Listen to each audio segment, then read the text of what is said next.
நடிகைகள் இல்ல, அதெல்லாம் தப்பு. ம். மக்களா முன் வந்து மக்கள் ஓ, வந்து அவங்களா விரும்பி மன்னர் வரும்போது மக்கள் மகிழ்ச்சியில வந்து ஆராவரிச்சு, பூ நீங்க பூ உங்களோட மாரி திட்டங்கள்லாம் எப்படி எங்களுக்கு பயன்படுது பாருங்க அப்படின்னு சொல்லிட்டு சொல்லக்கூடிய ஒரு புகழ் இதுன்னு சொல்லுவாங்கல்ல, அந்த மாதிரியான நிகழ்ச்சி. ஓ அது ஸ்ரீதர்ன்னு யாரோ ஒரு பெரிய டான்ஸ் ஓ அவரும் டைரக்டர். மக்கள்ல ஒரு பிரதிநிதி. ஆமா. அவரு வந்து ஏற்பாடு பண்ணி இதுக்குன்னு ஒரு பெரிய இடத்த நாங்க பண்ணி ஒத்திகையெல்லாம் பார்த்து, ம். காசோலை வந்து குடுக்குற ரூ. 1000 காசோலைய காட்டிட்டு எப்படி நீங்க டான்ஸ் பண்ணணும், அப்புறம் அந்த திட்டங்கள்லாம் எப்படி சொல்லி பண்ணணும், ஓ பேருந்துக்கு பிங்க் கலர்ல வந்து என்ன மாரிலாம் பண்ணணும்னு சொல்லிட்டு ஒத்திகை பார்த்துட்டு, நானும் கொளத்தூர்ல தான் இருக்கிறேன். ஒரு ம். 2 நாள் வெளியூர் போயிட்டு வந்தோம். அதுக்குள்ள இந்த அக்கப்போர் நடந்தது. என்னடா நடந்துச்சு வெளிய தெரியல போனா? எனக்கு.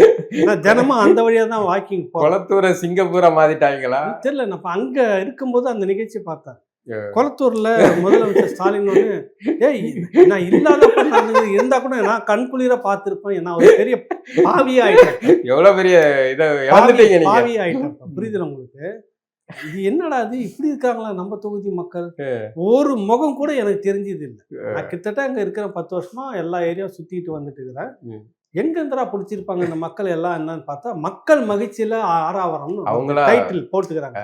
பாருங்க. இவங்களே எழுதிக்கிறது. ம். இப்படியான ஒரு ஆட்சி. இப்படிதான் வந்து 2011க்கு முன்னாடி ஒரு இனப்படுகொலை செஞ்சுட்டு, ரத்தத்த நெறைய குடிச்சிட்டு, உடம்பு முழுக்க ரத்தம் பூசின ஒரு காட்டேரியா இருந்துகிட்டு, தடிக்கு விழுந்தா ஒரு நாடகம், திசை திருப்புறதுக்காக ஒரு நிகழ்ச்சி.